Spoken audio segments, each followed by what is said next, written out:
Olá, estamos aqui para mais um programa Rosilma Roldan e os Jovens Pensadores. E antes de passarmos para o nosso Jovem Pensador de hoje, que vai falar bastante sobre cidadania e política, eu quero aqui deixar um convite para você e também um elogio a uma grande profissional. O convite é para você conhecer um dos nossos patrocinadores, que é o Maison Mustache Club, que é para homem, e tem o Maison, no mesmo endereço, o Maison Woman Club, ali na Oswaldo Cruz 360, pertinho do Supercentro Boqueirão. Lá você vai encontrar a Meg Borda, que é uma cabeleireira maravilhosa, responsável pelo meu cabelo, corte, mecha, retoque de raiz, quando você quer mudar toda a cor do seu cabelo, ela trata o seu cabelo e você vai ser atendida com uma gentileza, com uma atenção e com uma alta competência. É a Meg Borda. E também para você fazer a sua manicure, tenho a Carol Ferreira, que é a minha manicure, que também atende ali na Maison Woman Club. Você vai ver que ali a parte de baixo é o Maison Mustache Club e a parte de cima é toda dedicada à woman, à mulher. Então, recomendo e tenho certeza que vocês vão gostar bastante. Agora eu vou passar para o meu querido amigo, colega de mestrado em Direito da Saúde, já nós dois, ambos formados, felizes, que foi bastante doído, bastante duro, bastante exigível e exigido, ali da Universidade Santa Cecília, o único mestrado da América Latina ainda, Direito da Saúde, que aprendemos muito, ficamos amigos lá. E hoje ele vem aqui falar da importância de sermos cidadãos e trazermos nosso conhecimento, a nossa competência para a política. Boa tarde, meu querido Sérgio Zagarino, que estava para vir aqui há um tempão, né, meu amigo? Como é que é essa história aí? Vamos lá. Muitíssimo boa tarde. Eu queria agradecer pelo convite. É um prazer e ao mesmo tempo uma honra estar aqui, Rosilma. A gente vem conversando há algum tempo, né, para fazer parte desse programa. Eu penso que temos ânsias de transformar. Sim, eu penso que é muito importante o teu programa na questão de comunicação mesmo, né? Poder passar um pouco para o público a experiência que você tem, que eu sou convidado aqui, mas na verdade a estrela é você. Ah, tá bom. Mas é isso. Hoje eu quero poder somar para o teu público, falar um pouco de cidadania, poder falar um pouco sobre política, sobre as qualidades que ao longo da vida eu fui adquirindo e contribuir um pouquinho com o seu programa. Então, já conversamos muito sobre isso, né, Sérgio? Nós, como eu estava dizendo, somos transformadores, porque a gente vê que a política, que é uma coisa bonita, né, nasceu na Grécia Antiga, né, é a arte da convivência pacífica e respeitosa entre diferentes, e que hoje está tão destruída, tão vilipendiada, tão derrotada, tão desconsiderada. E, no meu entendimento, não sei se você concorda com isso, é justamente porque as pessoas, em vez de se qualificarem para serem políticos, porque eu digo sempre, existem duas funções que são as mais importantes do mundo, da humanidade, da vida, em que justamente essas duas funções ninguém se prepara, ninguém exige nada. Uma é ser pai e mãe,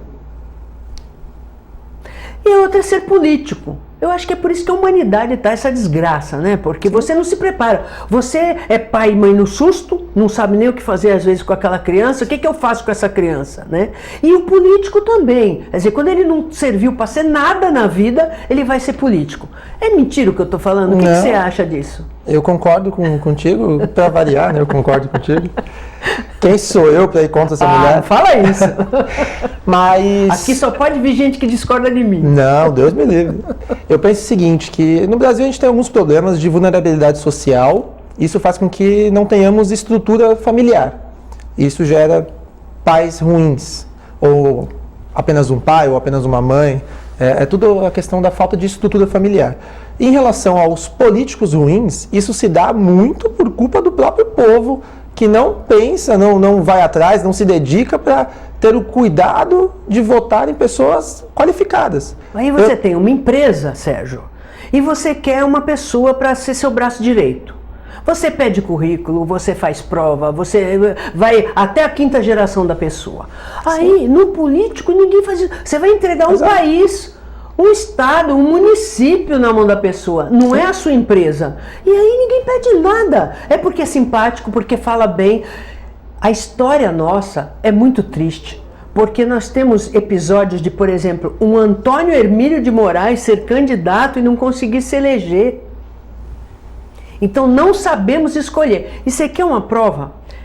Fala-se muito na ditadura militar. Nós tivemos 5 presidentes militares escolhidos pelos militares para ser nossos presidentes. 5 generais, que é o mais alto cargo no exército. Aí nós, democratas, fomos escolher um presidente, escolhemos um soldado que diz que é capitão, mas tem muito comportamento de soldado irresponsável, não tem aquela preocupação em estar à frente de um grupo como um general que é responsável por aquilo, porque ele é hoje general do Brasil. Então, veja como o povo não tem capacidade de escolher pela competência. Sim, sem dúvidas. Por isso que eu fiz questão, Rosilma, de me inscrever numa escola de formação de políticos. Essa escola chama-se Renova BR. E nada mais é do que uma escola de formação de políticos. Eu tenho nela aula sobre cidadania, aula sobre políticas públicas, aula sobre saúde, sobre educação, todo um contexto histórico, sobre os deveres e obrigações do Legislativo, do Executivo. O Renova BR é um curso fenomenal. E eu lembro sempre que nesse curso do Renova não temos ideologia. Não é um curso de direita, não é um curso de esquerda. Ele é uma escola de formação de novos políticos. E eu digo isso por quê? Porque o que interessa nesse curso é qualificar pessoas comuns em políticos fora do comum. Eu acho que o slogan deles seria até esse. É qualificar pessoas comuns em políticos fora do comum. Sair da caixinha um pouco. Porque, é o que você disse, nós temos hoje na política inúmeros, se eu for falar de um, será até injusto, mas você deu o exemplo do atual presidente. Qual era a qualificação dele? Qual que era a competência dele em relação à gestão? É difícil eu conseguir pontuar. Agora, o que a gente precisa é começar a conscientizar a população, conscientizar você que está nos assistindo, de que nós, juntos, numa democracia, escolhemos o nosso representante, seja ele no legislativo, seja ele no executivo. Então nós precisamos nos conscientizar, escolher pessoas que tenham capacitação, qualidade. Por exemplo, eu sou advogado, sou professor universitário, sou empresário. Eu não sou bom em manusear faca e eu não seria um bom açougueiro. Para eu ser um bom açougueiro, eu teria que fazer um curso de açougue. Eu não posso entrar no mercado hoje e falar assim, com licença, eu quero ser o açougueiro. Eu não tenho capacidade, eu sou incompetente para isso. Perfeito. A política é o mesmo raciocínio. Então, você, por exemplo, eu vou trabalhar em âmbito municipal. Eu acho que aproxima mais. Política, quando a gente discute política em cidade, as pessoas ficam mais inflamadas. Então, eu vou dar um exemplo, eu sou de Guarujá, eu sou da cidade de Guarujá. O prefeito de Guarujá, ele é um médico, ele não é um gestor. Isso é ruim. Independente disso, os secretários que ele indicou são todas indicações políticas. Não tem uma indicação técnica de pessoas altamente capacitadas. Eu não estou falando mal aqui de A, B, C ou D. Eu estou dizendo apenas de qualificação. O exemplo do açougue. Não adianta você colocar numa secretaria de assistência social uma pessoa que veio da Polícia Militar, exatamente, que é o caso do Guarujá. Então, veja, como é complicado trabalhar nesse sentido. Já teve aqui com a gente o secretário do Meio Ambiente de Santos e a gente conversa muito sobre isso também, né? Nós, inclusive, quando nós estávamos fazendo mestrado, nós sempre tivemos a ideia de que a academia não pode ficar fechada em si mesma e ela tem que levar a sua técnica para fora para melhorar o entorno. E tivemos muitas conversas com o secretário do Meio Ambiente de Santos, que é o Marcos Libório. E sempre a nossa tônica foi essa. Como falar? A minha filha é bióloga e ela às vezes sofre por isso, porque ela trabalha na Secretaria de Meio Ambiente de Cubatão, né? E ontem mesmo eu tive com o secretário de Meio Ambiente de Cubatão e eles não têm gente para trabalhar, gente qualificada, por exemplo, um fiscal ambiental que entenda como se fiscaliza né? Ou um biólogo, né? A minha filha está emprestada, porque ela é professora de ciências biológicas. Então ela está emprestada para a SEMAN. Então, por um acaso, a SEMAN tem um biólogo, mas não há gente qualificada. Justamente porque você pode fazer uma indicação política, mas esse político ser qualificado. Então, por exemplo, escolher um biólogo Sim. que politicamente te apoie Sim. para ser o secretário do meio ambiente, Sim. por exemplo. É exatamente ou isso. engenheiro florestal, um engenheiro ambiental, um gestor ambiental. Além de abrir concurso público para você pegar pessoas capacitadas para, às vezes, não ter o cargo de gestão, mas ter os cargos abaixo. Porque, por exemplo, você é empresário, você diz, quando você tem uma empresa privada, você escolhe, você não é obrigado a ser tudo, mas você vai escolher os melhores para a tua empresa. Então, o serviço público já tem esse entrave. Como escolher os melhores? Sim, e eu vou além ainda. Por exemplo, você pega altos executivos. Você vai trabalhar, vou dar um exemplo de um banco X aqui, um banco, o Itaú. Quanto você acha que ganha um alto executivo do Itaú? Ele não ganha menos que 50 mil reais. Quanto ganha um alto escalão do governo de Santos? Eu até fiquei contente que agora vão equiparar os servidores públicos à empresa privada, vai aumentar o salário, não vai? Vai aumentar o salário. Não, é verdade. Sim, porque a empresa privada paga muito bem. Paga. Por isso que a porque dificuldade... é o mercado, né? É o mercado Sim, que regula. o mercado se regula. Isso. É por esse motivo que há dificuldade de pegar boas pessoas, bons profissionais e falar, bom profissional, sai do setor privado e vem resolver o problema do setor público. É difícil achar pessoas que têm esse interesse. Primeiro, essa pessoa não quer se envolver com picuinha de política, não quer criar inimigos, porque no setor privado ela não tem nada disso. Então, veja a dificuldade. A gente tem que trabalhar questões de políticas públicas para conseguir trazer pessoas altamente qualificadas para esse meio político. E a forma talvez seria com as indicações, mas as indicações qualificadas.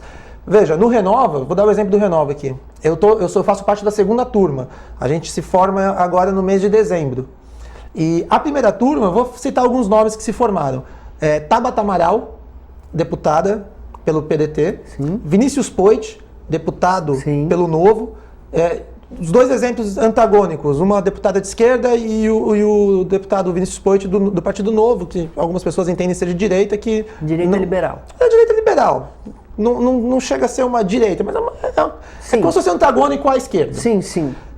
Os dois apresentam um ótimo trabalho dentro da Câmara dos Deputados e teve até a polêmica da votação da reforma da Previdência, que a Tabata ela foi contra a bancada dela, do partido. Ela foi contra a orientação do partido, porque ela entendeu que hoje, atualmente no país, havia necessidade da reforma da Previdência. E isso ela fez por quê? Porque ela se baseou em evidências, ela estudou o projeto apresentado. Exatamente. Tanto que o projeto que foi aprovado na Câmara não é o projeto que o Bolsonaro enviou. Existiram diversas emendas. Isso também é uma coisa, sabe, Sérgio, que me deixa assim um pouco chateada em partido político. Até uma vez conversamos com o Paulo Correia, um abraço para o Paulo Correia, que ele falou assim, me apavora um pouco a ideia de que todo mundo num partido tem que pensar igual.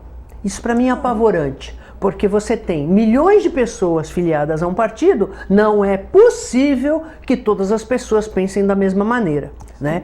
E eu conheço muitos partidos que expulsaram pessoas porque votaram diferentemente. Isso lá atrás, o PT fazia isso quando surgiu, ele se oficializou na década de 80, expulsou Beth Mendes, expulsou Ayrton Soares, porque eles na primeira votação que teve, ainda era a votação indireta, e eles desobedeceram a orientação do partido e foram expulsos do partido. E isso na década de 80, mas hoje, em quase 2020, 2019, nós temos ainda, como é o caso da Tabata Amaral, com a própria Rosana Vale aqui, tivemos também, idêntico. Né, que se opuseram contra o posicionamento oficial do partido e estão sofrendo punições ou enfim, né? E isso me apavora um pouco. Eu fujo de partido político por causa disso, porque eu sou muito independente. Se eu achar que aquilo não está certo, eu não vou voltar daquela forma, não adianta. Então, antes de ser expulso, eu nem entro, que é para não ter esse problema. E aí, eu queria perguntar para você, porque eu sei que você tem um certo compromisso com o Novo, e por isso mesmo eu quero saber de você, por que o Novo? Por que nós vamos falar aqui do Novo e não de outros? Aliás, até já falamos alguns. Porque nós já sabemos que esses partidos todos que estão aí, inclusive o PT quando surgiu, era uma novidade. Sim. Pela primeira vez o trabalhador fez política, era a grande esperança do trabalhador, porque era só a elite que fazia, todo o interesse da elite, então o trabalhador podia ter voz. Então foi a grande esperança e foi a grande desilusão, né? Porque não conseguiu resistir à tentação do poder e é tudo que a gente já sabe. Embora algumas pessoas ainda estejam naquela fase de não acreditar, né, é como o marido traído, não acredito, né, aquela história, mas a gente sabe que infelizmente é tudo verdade, né? Mas o Novo nasceu com essa proposta, ele tem uma maneira de filiar diferente, ele tem uma maneira de escolher os candidatos diferentes, as pessoas que se elegeram já têm comportamentos bastante diferentes da maioria, e eu queria que você falasse um pouco sobre isso. Nós temos visto, inclusive, posicionamentos das pessoas que se elegeram pelo Novo. Temos um governador em Minas, que é o Romeu Zema, que tem tido alguns comportamentos bastante elogiáveis, que as pessoas estão olhando assim com bons olhos. Eu queria que você falasse um pouco disso. Como é que é isso? Como é que o Novo é diferente? Como é que é a filiação? Como é que as pessoas podem se candidatar? No que o Novo é diferente? No que o Novo é novo? O Novo é novo pelo seguinte sentido. Ele é um partido liberal, certo? Mas que ele visa primeiro a qualidade de seus candidatos, não de seu filiado. Vamos começar por partes. Vamos lá, vamos do começo. Para você ser filiado do Novo, por exemplo, eu sou filiado do Novo. Eu fui lá no site, me inscrevi e me filiei. Eu tenho que pagar mensalmente o valor de R$ 29,80. Então, todo mês, Rosilma, eu pago para ser filiado. Nenhum outro partido você tem isso. E por que você tem que pagar essa mensalidade? Porque é essa mensalidade que custeia o partido. O partido ele depende dos filiados. Isso porque ele não usa dinheiro público. O Novo ele é novo porque ele não usa dinheiro público. Ele usa ele não usa R$1 do fundo eleitoral, ele não usa R$1 do fundo partidário, que agora vão chegar em 6 bilhões de reais. Então imagina, você tem a ideia de construir um partido de, primeiro, pessoas que não faziam parte da política, e o Amoedo, ele teve esse tato de conseguir atingir essas pessoas e convencer essas pessoas a falar, pessoal, vamos fazer um partido, mas com pessoas que não tenham ligação com política. Tá, como vamos fazer isso? A gente tem que apresentar alguma coisa nova, alguma coisa diferente. Então tá bom, vamos começar sendo liberais, porque eles acreditam, e eu acredito, numa economia liberal, e não vamos usar dinheiro público. Então, esse é o começo, para ser filiado. Então, economia liberal. Só para fazer um parênteses, tem muita gente que não entende esse termo liberal. E o Novo, eu assisti várias entrevistas do Amoedo e assino embaixo de tudo que ele falou. Eu creio, por tudo que ele falou, que ele é realmente um liberal. Não é só na economia, porque quando perguntaram para ele sobre vários temas polêmicos, aborto e não sei mais o que, diminuição da minoridade penal, esses temas aí que todo mundo, tá vendo, você é esquerda, tá vendo, você é direita. E ele fugiu disso tudo. Aliás, até, veja só, como que não dá para pôr as pessoas nas caixinhas.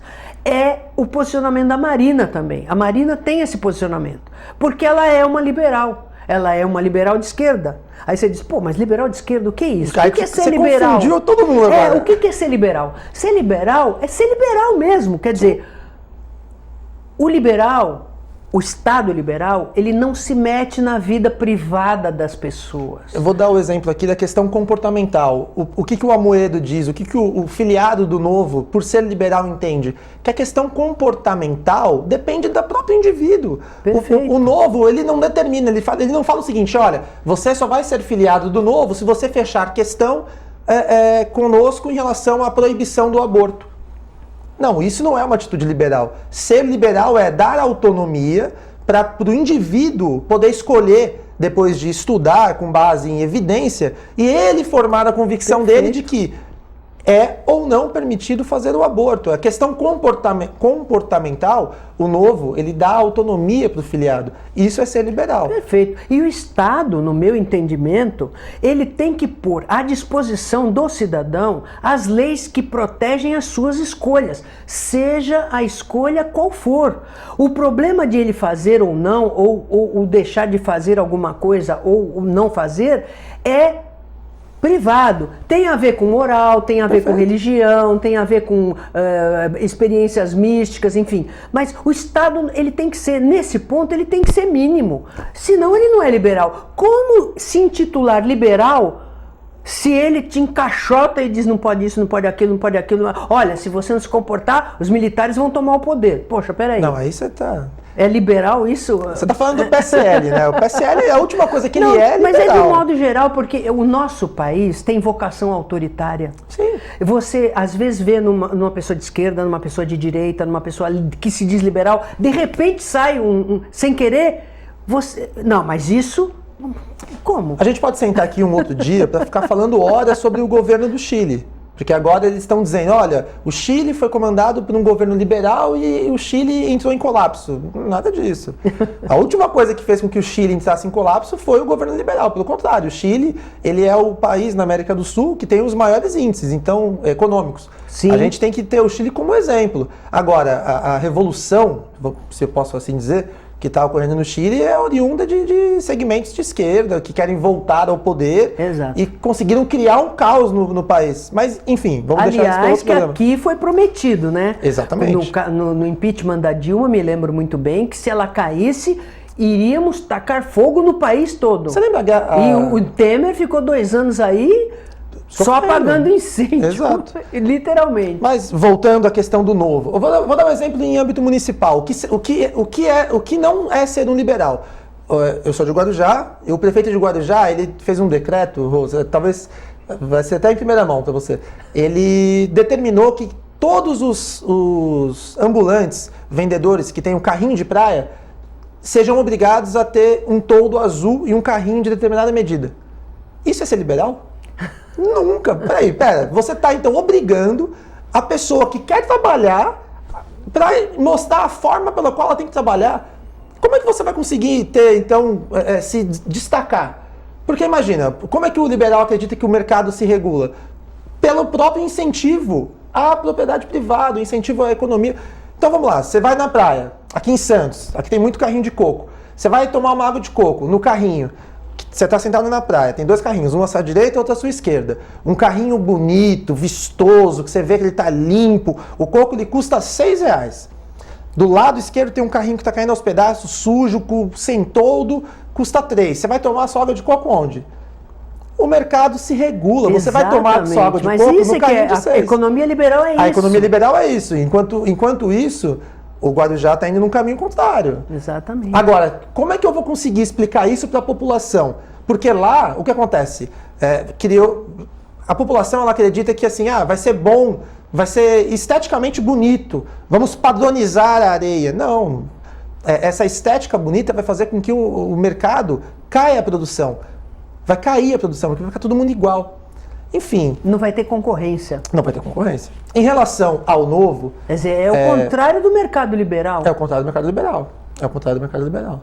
Em relação ao Novo, por que o Novo ele vem se destacando agora? O Novo ele é novo de verdade. Ele participou das eleições em 5 capitais em 2016, fez vereador em 4 capitais. Em São Paulo nós temos uma vereadora, a Janaína Lima, que tem um trabalho brilhante, fantástico. Eu acompanho de perto o trabalho dela.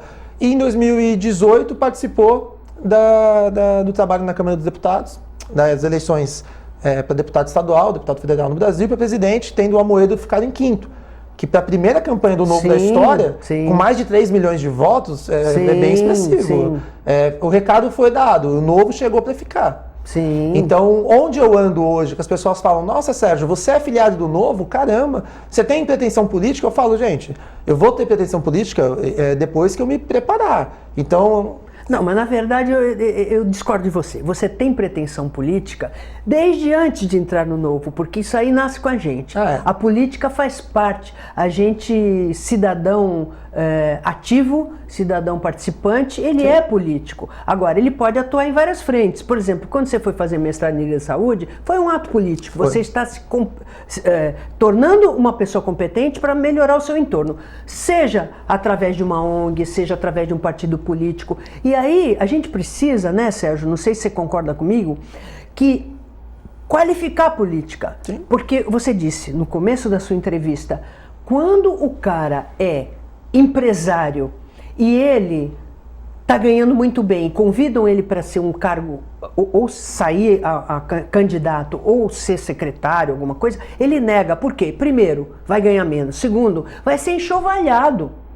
Sim. Então eu acho assim, para terminar nosso programa, eu queria que você desse um recado rapidinho, porque está no fim.